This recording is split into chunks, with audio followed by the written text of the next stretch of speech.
Hey, welcome back to the channel.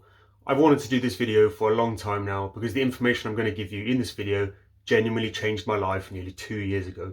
It completely shifted my mindset on money and debt and how to manage it. I'm going to walk you through the Dave Ramsey management plan that he outlines in his book, The Total Money Makeover, called The Baby Steps. If you've ever Googled or YouTubed anything about personal finance, you will definitely have come across his content. And if you haven't, as soon as you're done watching this video and have hit the subscribe button, it's really easy, just click it. Go on, go check him out afterwards.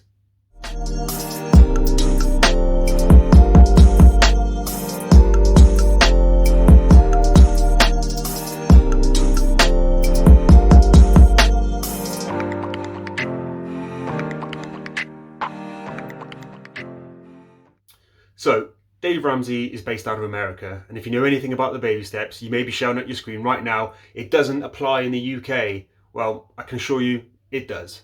As I was in fact told by Mr. Ramsey when I called into his radio show a few months back. Punching numbers into the compound. What are you investing it in? Index funds, so 100% equity in index funds. So and what's the rate of return in the last 30 years on those index funds? Well, the index fund I'm at the moment, it's only been out since 2011, and that's 9% every year so far. If you save 15% of your income from 32 to 62 at 9%, you're going to have plenty of money. And just so in case people don't know, math works the same in any country. Don't owe people money. It works wherever you live. It's a cool thing about math. It's international. The baby steps work exactly the same in the UK as they do in the US, with the exception of what you put your money into in baby step 4, because obviously you have a different retirement system. And yes, that really is me that called in, and yes, it took about an hour of trying. The book, The Total Money Makeover, was published in 2003 and is one of the many books that Dave Ramsey has authored. He hosts his daily radio talk show, which has helped millions of Americans with the financial and life questions. He's an evangelical Christian and often quotes money principles from the Bible and how they apply universally to everyone's life. Now, Dave despises debt, and his philosophy is that the average person really can go through life without borrowing money and become wealthy, except maybe a mortgage. And if you apply these same principles to your life, you will win with money. In this video, I'll go through all the steps and show you how to apply them to your life if you live in the UK. Before we get started, just so you're aware, I follow these steps with mine and my family's finances. I can honestly say that after applying them, it was the first time I've ever really felt in control of my finances. Sure, I apply a lot of other principles as well, but the simplicity of these steps act as a sturdy framework to build upon.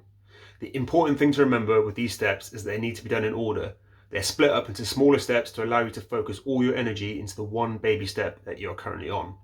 The first 3 steps should be done with what Dave Ramsey calls gazelle intensity, using the analogy of running for your life like a gazelle and the cheetah being the debt. So let's take a look at the baby steps. Baby step 1 is a starter emergency fund of £1,000. Now this in itself can feel like a mammoth task for somebody who has always struggled to save. This, for a lot of people, may be the first time they've ever worked towards a savings target, and it can actually feel pretty daunting. £1,000 is high enough to cover a small emergency, but also low enough to keep you worried and to attack baby step 2 quickly. This is done intentionally to keep you focused. A good way to build up an emergency fund quickly is to sell unwanted stuff around your house on eBay or Facebook Marketplace, or pick up some overtime at work or get a second job. This may be the first time in your life you actually write a budget. Now, a budget is just telling your money where to go rather than wondering where it went at the end of the month. I'll stick a link above to the video that I made about budgeting a while ago. Budgeting is a skill you must learn. There's no escaping it. You will soon realise that budgeting doesn't mean restricting, it actually means allowing you to spend your money on what you want to. You'll be so surprised how quickly you can build this money up when you're intentional. If you're lucky enough to have some money set aside in savings already, perfect. You'll still stick to the order of these steps. I would recommend putting your money into a separate account so that the temptation to spend it just isn't there. Out of sight, out of mind. I use Starling Bank to utilise its spaces function. I find them pretty good. It means you can separate your money from all inside one account, but in multiple areas. Find an account with the highest interest rate, but the fact is the money isn't an investment, so you're not really trying to grow it, and the interest rates are relevant. However, this money is there as an insurance pot. But if you build up a bit of interest, it's a bonus. Right, baby step 2. Pay off all debt other than a mortgage using the debt snowball. Dave Ramsey's famous method of debt repayment is called the debt snowball, and to math nerds, it's controversial to say the least. It goes against the logical method of paying off the highest interest rate debt first. Instead, Dave recommends listing your debts from smallest to largest and throw as much money as you can at the top debt whilst paying your minimum payments on the rest. Once the top debt is paid off, you take the payments you were paying on that debt and put it towards the next debt, accumulating more over time, hence Snowball. Repeat this until all your debts are gone. This method taps into your emotions and takes advantage of human psychology more than anything else, as you'll be motivated by the small wins. By seeing progress being made, it multiplies your motivation to become debt-free. For me, the thought of taking ownership and actively overpaying my debt was very attractive. I can honestly say it was the best financial decision that I ever made. Baby step 3. This is to fully fund your emergency fund for 3 to 6 months worth of expenses. Now that you have no debt, you have more money to stash away each month and build up a pot of money to protect you against loss of income or any other major expense that may come your way. The range of 3 to 6 months is widely accepted as best practice. Work out what you can live on each month by stripping back any luxuries that you have and times that number by 3 to 6.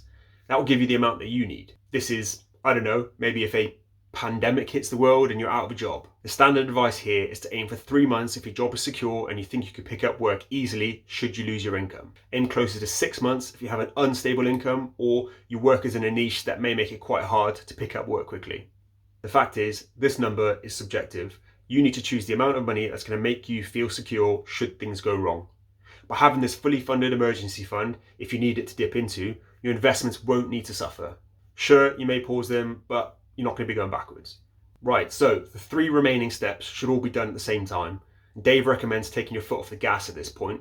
You don't need to be as intense as you were for the first 3, or gazelle intense as he calls it. You have built your financial foundations, and by paying off debt and building an emergency fund, you have most certainly learned how to look after your money. Baby step 4. Put away 15% of income into a retirement fund. This is 15% of your gross income, the money you earn before taxes are paid. Dave Ramsey talks about 401ks and Roth IRAs, which are just the US versions of UK pensions and ISAs. Basically, you need to max out any pension matches you get with your employer, and if you're self-employed, you need to put your money into a SIP, a self-invested personal pension, and the government will top up your money in the form of tax relief. I'll talk more about this in a future video, but this is literally free money for retirement, so use it. The rest should be put into a tax-efficient account, and in our case, that's a stocks and shares ISA. Before learning about personal finance, I didn't think much about retirement and how much you need to actually put away for the day you retire. The 15% rule of thumb forces you into a position where you will build up a large sum of money without even really thinking about it. The key point here is by maxing out your pension, the money never actually reaches your bank account, so you just live without it.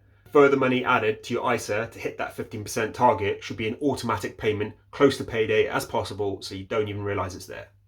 Dave recommends investing this money into mutual funds. However, things work a little bit differently in the UK, and our equivalent would be a low-cost index fund to diversify your money. Baby step 5. Save for your children's university fund. Now, this step is where most people in the UK disagree with Dave, and that's because in the UK, our student finance system works very differently. In the US, you need to take out a very large loan, and if you can't afford it in cash, you've got to start repaying it pretty quickly with interest on top. In the UK, the repayment system works more like a tax. You only start paying a small percentage of it back once you earn a certain salary, which increases as you earn more. Currently, you start repaying the loan at 9% of everything earned over £26,575. After 30 years, this debt is wiped away, and the truth is, most people don't repay the borrowed amount plus interest in that time frame. In fact, the government only expect 25% of graduates to repay the loan in full. So, in the UK, the amount borrowed for education is almost irrelevant. It is what you earn in the future and how much you repay that matters. And if you're moaning about how much you're actually repaying in student finance, it's only because you're earning a high salary. The truth is, you can still put money away for your children's future, including help with a house deposit or a first car. It's what we do for our daughter. We invest on her behalf inside a junior ISA. That will be automatically put into her name at age 18. And if you're thinking about doing this, it's important to instill good money values and habits into their minds so when they receive this money, it doesn't just disappear. And if you are actually following this plan, and at this stage, you're not just thinking about you, you're thinking about your children and your children's children. Baby step 6, pay off your home early. Now, Dave cites the biggest study ever carried out with millionaires that they did, where they interviewed over 10,000 millionaires, and a common trend with most of them is they all paid off their mortgages early, on average in about 11 years in fact. Your mortgage won't be paid off accidentally, so you've got to be intentional with your overpayment. So let's have a look at an example. If you have a £150,000 repayment mortgage over 25 years with an interest rate of 2.8% and a monthly payment of £696, and just overpay by £100 a month, you would save £10,896 in interest, and you'd be mortgage free 4 years and 3 months earlier. Obviously, the more money you put into this, the quicker you're going to get paid off. I will link the calculator in the description box below, so take a look at it and play with it.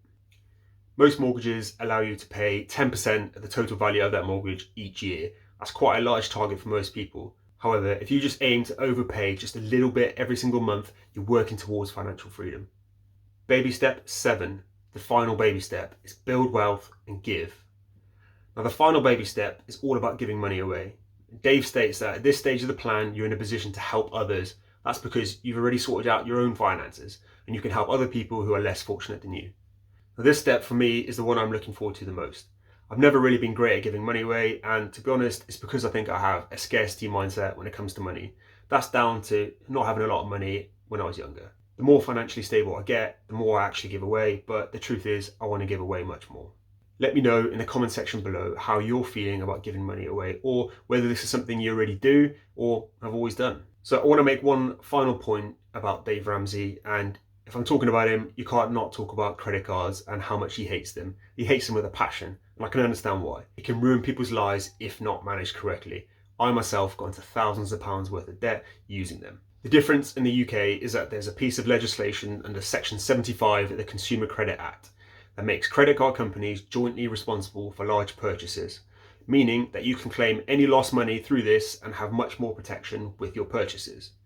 This isn't, however, justification to spend a lot more money on credit cards, but this certainly makes credit cards more attractive within the UK than it does in the US. So, to conclude, the truth is, Dave's old school approach to money management works. His harsh words, sarcastic comments, and southern accent will make you either love him or hate him. For the average person, just having any management system at all will give you direction and a systematic approach which you could use to improve your financial situation. Even if this isn't the system that you want to use, there's elements that you can take away and apply to your financial life to improve your finances. I'll be taking a look at more money management systems in future videos, so please make sure to hit the subscribe button for this channel and smash the like button so you don't miss them. Hopefully you found this video useful. If you did or you didn't, let me know in the comments below.